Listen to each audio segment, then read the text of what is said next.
வணக்கம். இது Sai Kamadhenu YouTube channel. இன்னைக்கு நம்ம தெரிஞ்சுக்க போகிற ஸ்தலம் திருக்கோலக்கா. இந்த கோவில் எங்கே இருக்குன்னா சீர்காழியில் தான் இருக்குது. சீர்காழி சட்டநாதர் ஆலயத்திலிருந்து 2 கிலோமீட்டர் தொலைவில் மேற்கே சென்றால் திருக்கோலக்கா திருத்தலம் அமைந்துள்ளது. இப்போ இந்த கோவிலை பற்றி தெரிஞ்சுக்குவோம். இந்த கோவிலில் கோபுரம் இல்லை. பிரகார வலம் வந்தால் விநாயகர், மகாலட்சுமி, வள்ளி தெய்வானை சமேத முருகப்பெருமான், சனீஸ்வரன், சூரியன், சந்திரன், நால்வர் சன்னதி, பைரவர் சன்னதி ஆகியவை உள்ளன. சனி மற்றும் அஷ்டமி நாட்களில் அந்திப்பொழுதில் இந்த தல சனி பகவானையும் பைரவரையும் தொடர்ந்து அதே நாட்களில் 8 முறை வழிபட்டு வர நவகிரக தோஷங்கள் யாவும் அகலும். ஆண்டுதோறும் சித்திரை மாத திருவாதிரை நாளில் காலையில் சீர்காழி சட்டநாதர் ஆலயத்தில் சம்பந்தருக்கு அம்பிகை திருமுலைப்பால் வழங்கும் விழா நடக்கும். அன்று இரவில் சீர்காழி ஆலயத்தில் உள்ள சம்பந்தர் திருக்கோலக்கா திருத்தலம் வந்து பதிகம் பாடி ஈசனிடம் பொற்றாளம் பெறும் விழா வெகு சிறப்பாக நடைபெறும். இந்த விழாவில் கலந்து கொண்டால் கல்வியில் மேன்மை மற்றும் சகல நற்குணங்களும் அடையலாம். இப்போ இந்த கோவிலோட வரலாறு பற்றி தெரிஞ்சுக்கலாம். பார்வதி தேவியிடம் தனது 3 வயதில் ஞானப்பால் அருந்திய ஞானசம்பந்தர் இவர் முருகப்பெருமானின் அவதாரம் என்றே கூறப்படுகிறது. இவர் சீர்காழியில் தோடுடைய செவியன் என்ற பதிகம் பாடத் தொடங்கி ஈசனின் இறையருள் கைவர பெற்றார்.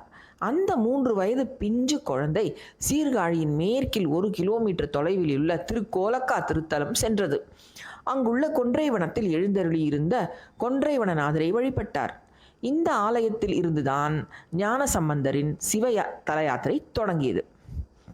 திருக்கோலக்கா சென்ற சம்பந்தர் ஈசன் சன்னதியின் முன்பு நின்று தனது சின்னஞ்சிறு கைகளை தட்டி கைத்தாளம் போட்டுக்கொண்டே இறைவனை துதித்து பதிகம் பாடத் தொடங்கினார்.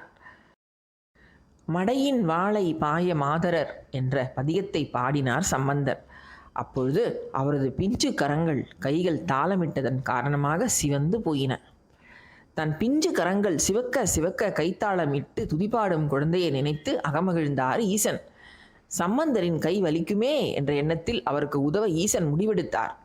அதன்படி நமச்சிவாய என்ற பஞ்சாட்சரம் எழுதப்பெற்ற பொற்றாளத்தை திருஞான சம்பந்தருக்கு இந்த தலத்தை ஈசன் கொடுத்தருளினார். ஆனால் அந்த பொற்றாளம் ஒலி எழுப்பவில்லை. உடனடியாக இத்தலத்தில் வீற்றிருக்கும் அன்னையான அபிதகுஜாம்பாள் அந்த பொற்றாளத்திற்கு ஓசை கொடுத்தார். சம்பந்தருக்கு பொற்றாளம் கொடுத்து அருளியதால் அன்று முதல் இத்தல ஈசன் திருத்தாளமுடையார் என்றும் சப்தபுரீஸ்வரர் என்றும் அழைக்கப்படலானார். அதே போல பொற்றாளத்திற்கு ஓசை வாங்கிய அம்பிகை ஓசை கொடுத்த நாயகி என்றும் தொனி பிரதாம்பாள் என்றும் பெயர் பெற்றார். சுந்தரர் இத்தலம் பற்றி பாடிய திருமுறை பதிகத்தில் சம்பந்தர் இங்குள்ள ஈசனின் பொற்றாளம் பெற்ற நிகழ்வை பதிவு செய்திருப்பதே இதற்கு சான்றாகும். நாளும் இன்னிசையால் தமிழ் பரப்பும் ஞானசம்பந்தனுக்கு உலகவர் முன் தாளம் ஈந்தவனை கோலக்காவினில் கண்டு கொண்டேனே என்று போற்றி பாடுகிறார் சுந்தரர். இந்த கோவிலில் தற்போது ஓசை கொடுத்த நாயகி அம்பிகையின் சிலை 2 உள்ளது. இதனை பழைய அம்மன், புதிய அம்மன் என்று அழைக்கிறார்கள். கருவறையில் எழுந்தருளியிருக்கும் ஓசை கொடுத்த நாயகி அம்மன் புதியவர். கருவறையின் முன்மண்டபத்தில் வடபுறமாய் தனி சன்னதியில் எழுந்தருளியிருக்கும் ஓசை கொடுத்த நாயகி பழைய அம்மன். முன்பு பழைய அம்மன் சிலையே கருவறையில் இருந்துள்ளது. அந்த சிலையில் சிறிது சேதம் ஏற்படவே அதனை ஊர் மக்கள் மாற்றி தற்போது புதிய சிலையை பிரதிஷ்டை செய்திருக்கிறார்கள். அன்று இரவு ஊர் மக்கள் கனவில் வந்த அம்மன், உன் வீட்டில் யாருக்கேனும் உடலில் ஊனம் ஏற்பட்டால் அகற்றி விடுவீர்களா என கேட்க தங்கள் தவறை உணர்ந்த மக்கள் பழைய சிலையையும் மூலஸ்தானத்தில் அருகிலேயே தனிச்சன்னதியில் வைத்து பூஜிக்க தொடங்கிவிட்டார்கள். இந்த தல அம்பாளுக்கு என்ன வேண்டுதல்னா புடவை சாத்தி வழிபடுறாங்க. கண்டிப்பாக இந்த தல அம்மனுக்கு புடவை சாற்றிட வேண்டும் என்கிறார்கள்.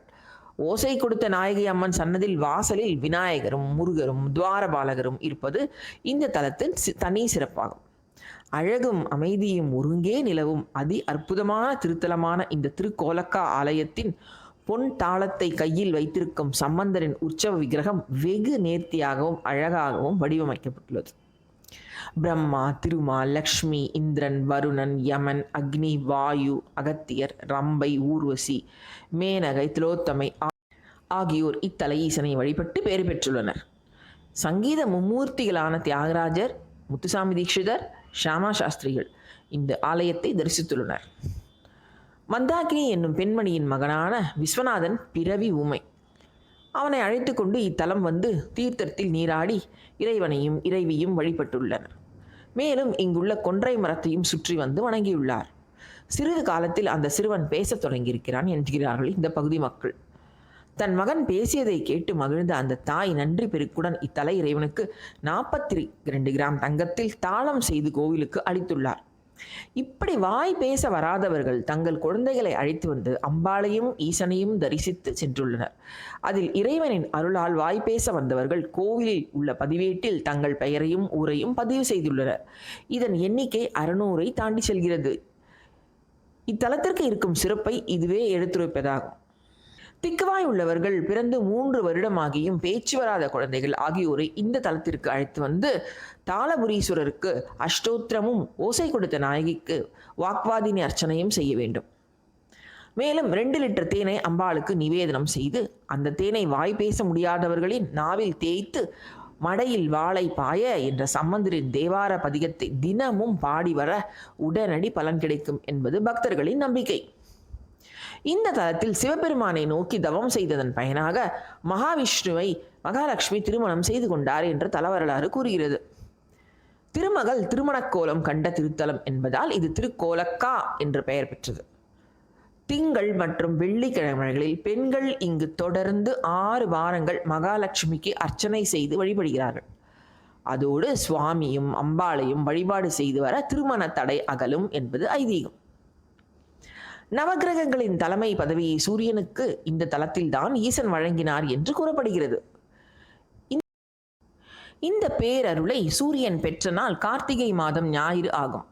ஒவ்வொரு ஆண்டும் கார்த்திகை மாத ஞாயிறு அதிகாலை 6 மணிக்கு சூரிய பூஜை செய்ய பஞ்சமூர்த்திகளும் எழுந்தருளி அப்பொழுது காட்சி தருவது கண்கொள்ளா காட்சியாகும். இந்த ஆலயத்தின் முன்புறம் உள்ள திருக்குளமே சூரியன் உண்டாக்கிய சூரிய தீர்த்தமாக திகழ்கிறது. இது ஒரு தேவார பாடல் பெற்ற ஸ்தலம்தான். காவிரி வடகரை ஸ்தலங்களில் இது 15வது ஸ்தலம்.